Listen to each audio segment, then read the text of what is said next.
साथियों नमस्कार। मैं Prateek Chaudhary advocate Chaudhary legal associate से आपका वेलकम करता हूं, स्वागत करता हूं। आज मेरे साथ मौजूद हैं हमारे अधिवक्ता साथी हेमंत गोयल जी। ये भी काफ़ी सक्रिय हैं समाज में और सामाजिक कार्यों में, और अधिवक्ताओं की जो एक फिलॉसफी बन गई है लोगों को अधिवक्ताओं के बारे में कि अधिवक्ता जो है फीस लेकर ही काम करते हैं। तो इसका इस जो मिथक है, इस मिथक को तोड़ते हैं आप गोयल साहब, और निःशुल्क रूप से भी लोगों की मदद करते हैं, लोगों की सहायता करते हैं। तो आज का जो वीडियो हम लोग लेकर के आए हैं वो ये है कि कई सारे मित्रों ने, दोस्तों ने सवाल पूछा है कि कमीशन में कई बार ये हुआ कि हम लोग सूचना आयोग तक पहुंचे, केंद्रीय सूचना आयोग तक गए, राष्ट्रीय सूचना आयोग तक हम लोग गए और प्रदेश सूचना आयोग तक हम लोग गए, और वहां पर हमें जन सूचना अधिकारी ने जो गलत, भ्रामक, झूठी सूचनाएं दी थी, उन सूचनाओं के आधार पर ही कमीशन ने मामले का निस्तारण कर दिया। हमें आधी अधूरी सूचनाएं कमीशन ने दी, गलत सूचनाएं दी या बिल्कुल सूचनाएं नहीं दी, और उन्होंने मामले को निस्तारित कर दिया। ऐसे में हम पीड़ित थे और पीड़ित लगातार बने हुए हैं। तो हमारे क्या अधिकार हैं, इस सूचना आयोग के आदेश के विरुद्ध हम कहाँ जा सकते हैं, हमारे लिए विधिक उपचार क्या है, लीगल रेमेडीज हमारे लिए क्या है, ये कई सारे लोगों ने सवाल पूछा। तो आज का वीडियो इसी टॉपिक पर हम लेकर के आए हैं। तो वीडियो शुरू करने से पहले मैं आपको बता दूं कि चौधरी लीगल एसोसिएट ने 17,000 सब्सक्राइबर के आंकड़े को पार कर लिया है। इसके लिए आप सब लोग बधाई के पात्र हैं और आप सब लोगों का मैं शुक्रिया अदा करता हूं। बने रहिए चौधरी लीगल एसोसिएट्स पर। इसके अलावा आप लोग हमें फेसबुक पर और इंस्टाग्राम पर भी आप हमें फॉलो और सब्सक्राइब कर सकते हैं।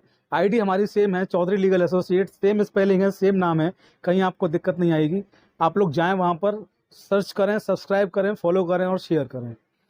तो आइए ज़्यादा देर ना करते हुए आज का जो टॉपिक है, वीडियो है, उसको शुरू करते हैं। आज का जो हमारा टॉपिक, जो हमारा वीडियो है वो ये है कि आरटीआई में जन सूचना अधिकारी को आपने आवेदन दिया, आपको सूचनाएं आधी अधूरी मिली, भ्रामक मिली या नहीं मिली।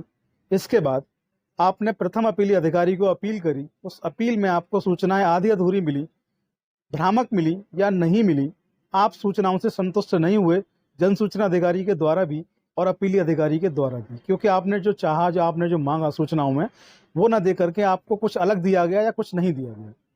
इसके बाद आप कमीशन में गए, आपने कमीशन में अपील फाइल करी। अगर आप प्रदेश कमीशन में गए या आप सेंट्रल कमीशन में गए, जेएसपी कमीशन में आप गए, आपने अपील फाइल की, और कमीशन ने भी जो जन सूचना अधिकारी, अपीली अधिकारी थे, उनकी बात को ही आगे बढ़ाते हुए, उनकी बात को ही आगे रखते हुए, उनके पक्ष को लेते हुए, या ये कहें कि उनकी तरफ से पक्षकार बन करके आपके विरुद्ध फैसला सुना दिया, जिसमें कि आपको आधी अधूरी सूचनाएं कमीशन ने दी या दिलवाई जन सूचना अधिकारी, अपील अधिकारी से, या भ्रामक सूचनाएं दिलवाई या बिल्कुल सूचना नहीं दिलवाई, और आपके जो आरटीआई आवेदन था उसको खारिज कर दिया, निस्तारित कर दिया, कैंसिल कर दिया, या जो कह सकते हैं।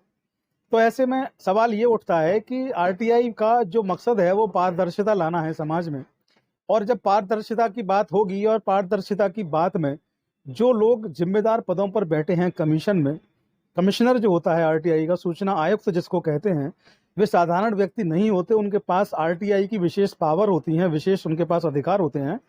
उन अधिकारों से वो जन सूचना अधिकारी और अपीली अधिकारी के विरुद्ध कार्रवाई करते हैं, उन पर जुर्माना लगाते हैं, और जो संबंधित, जो पीड़ित आवेदक होता है उसको सूचनाएं दिलवाते हैं, और उसको क्षतिपूर्ति, उसको मुआवजा भी दिलवाते हैं कमीशन में आने के लिए। ऐसे में जब वो पक्षकार बन करके और आपके विरुद्ध ही फैसला सुनाई दे रहे हैं, तो ऐसे में आपके जो अधिकार होंगे, वे आपके अधिकार क्या होंगे, ये जानना आपके लिए बेहद ज़रूरी है। क्योंकि मुझे तकरीबन 1 से लेके 1,500 इस तरीके के ही मैसेज मिले हैं कि सूचनाएं आधी अधूरी हैं, भ्रामक हैं, कमीशन ने निपटारा जो है गलत तरीके से किया है, अब हम क्या करें, कमीशन के आदेश के विरुद्ध हम क्या कर सकते हैं। क्योंकि आरटीआई अपने आप में एक पूर्ण अधिनियम है, और वहाँ पर आरटीआई की धारा 23 में ये कहा गया है कि इस अधिनियम के, जो भी अधिनियम में जो भी चीज़ें होंगी, उनके विरुद्ध आपको किसी भी न्यायालय में जाने का अधिकार नहीं होगा। क्योंकि आप जो भी चीज़ें करेंगे आरटीआई अधिनियम के अंतर्गत, सेक्शन 23 आरटीआई का आपको बाउंड करता है, आपको रोकता है कि आप किसी भी न्यायालय में इसके विरुद्ध कोई वाद, कोई भी चीज़ आप न्यायालय में आप नहीं दायर कर सकते। इसके लिए आपको रोका गया है। लेकिन मैं यहाँ बीच में रोकूंगा 2 मिनट के लिए, साथ ही अपने अधिवक्ता से बात करूंगा। हेमंत जी, ये बताइए कि आरटीआई का जो आजकल जो इस्तेमाल हो रहा है, लोगों में जागरूकता जो आ रही है समाज में, इसको आप कैसे देखते हैं, ये अच्छा है या बुरा है? बहुत अच्छा हो रहा है। ये जानकारी होनी भी चाहिए, क्योंकि पहले आदमी कुछ जगह पर काम करता था लेकिन उसे पता नहीं होता था मैं इसकी जानकारी कैसे ले सकता हूँ, कहाँ से ले सकता हूँ जी। और आरटीआई का मतलब भी नहीं जानते कुछ जने, तो क्या होती है आरटीआई आज भी बहुत लोग नहीं जानते। लेकिन धीरे धीरे जब ये फैल रही है, इसकी चर्चा चल रही है, तो आदमी जान रहे हैं कि होता क्या है, राइट टू इन्फॉर्मेशन होता क्या है, कैसे हम किसी की इन्फॉर्मेशन ले सकते हैं, कैसे जानकारी कलेक्ट कर सकते हैं। तो ये भी एक जब जागरूकता फैल रही है तो आदमी अपने जान रहा है कि हमें किसी भी न्यायालय में, किसी थाने चौकी में जाने की जरूरत नहीं है।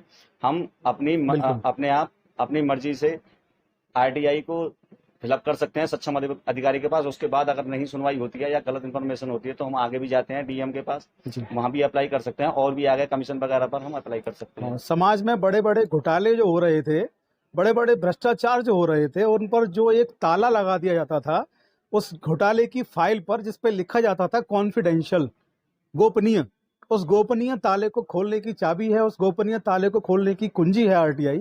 सबको पढ़ना चाहिए, सबको आना चाहिए। आरटीआई बहुत अच्छा हथियार है।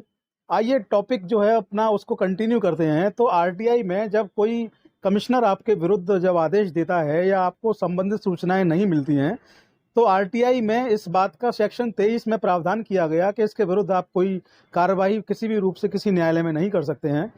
तो मैं आपको यहाँ बता दूं कि आप अपने प्रदेश के जो भी उच्च न्यायालय हों, आप जिस प्रदेश में भी रहते हैं, जहाँ भी आपके उच्च न्यायालय आपके प्रदेश के हैं, वहाँ आप अपने प्रदेश के उच्च न्यायालय में जा करके, एक संवैधानिक व्यवस्था दी गई है आपको रिट्स करने की और तमाम चीज़ों की। तो आप जो है 482 एक सेक्शन है सीआरपीसी में, आप 482 सीआरपीसी के तहत अपने प्रदेश के हाई कोर्ट में जा करके संबंधित कमीशन जो है, जो आपको सूचनाएं जिन्होंने दिलवाने में पूरी असमर्थता दिखाई है, आपको संबंधित जरूरी सूचनाएं जो आपने चाही थी वो नहीं मिली, आधी अधूरी मिली, भ्रामक मिली या बिल्कुल नहीं मिली, आप न्यायालय के आदेश से संतुष्ट नहीं हैं, तो उस कमीशन के आदेश से संतुष्ट नहीं हैं, तो उस कमीशन के आदेश की एक सर्टिफाइड कॉपी, यानी कि ट्रू कॉपी, यानी कि सत्यापित प्रतिलिपि आप प्राप्त करें और उस कॉपी को लेकर के अपने प्रदेश के उच्च न्यायालय में आप धारा 482 सीआरपीसी के तहत एक आवेदन दें उस न्यायालय के आदेश के विरुद्ध। माननीय हाई कोर्ट को 482 में पूरी पावर है कि उस आदेश को रद्द कर दें, उस कमीशन को दोबारा सुनवाई के लिए भी कह सकते हैं, या कमिश्नर को, उन कमिश्नर को जिन्होंने आदेश सुनाया है और उन जन सूचना अधिकारी को हाई कोर्ट में तलब करवा करके आपको सूचनाएं प्रदान करवा सकते हैं। तो आप लोग याद रखें, आपकी लड़ाई बिल्कुल आसान नहीं, आपकी लड़ाई बड़ी क्लिष्ट होने वाली है, बड़ी उस मुकाम पे पहुंचने वाली है जहां आपको लगेगा कि आप हार गए हैं। और मैं अपने उन साथियों से कह देना चाहता हूं जो लिखते हैं कि आरटीआई में कुछ नहीं होता, आरटीआई बस यहाँ वही है, कुछ नहीं हो रहा है, बेकार है।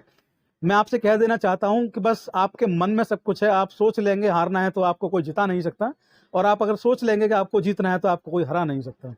तो आप बस माननीय न्यायालय को जाइए, माननीय न्यायालय में अपनी जो आप एप्लीकेशन है उसको फाइल करिए, आपको निश्चित तौर पे आपकी सूचनाएं मिलेंगी, आपको न्याय मिलेगा। और ऐसे तमाम आदेश माननीय हाई कोर्ट जो है पहले भी मामलों में सुना चुके हैं, और ऐसे तमाम ऐसे मामले आपको गूगल पे और तमाम लीगल लोगों से आपको प्राप्त भी हो सकते हैं। तो अपने अधिकारों के प्रति आप आवाज उठाइए, लड़िए, संघर्ष करिए, क्योंकि आपके अधिकार आपको छीनने पड़ते हैं, आपको कोई भीख में नहीं देगा। बने रहिए चौधरी लीगल एसोसिएट्स पर। जय हिंद, जय भारत, नमस्कार।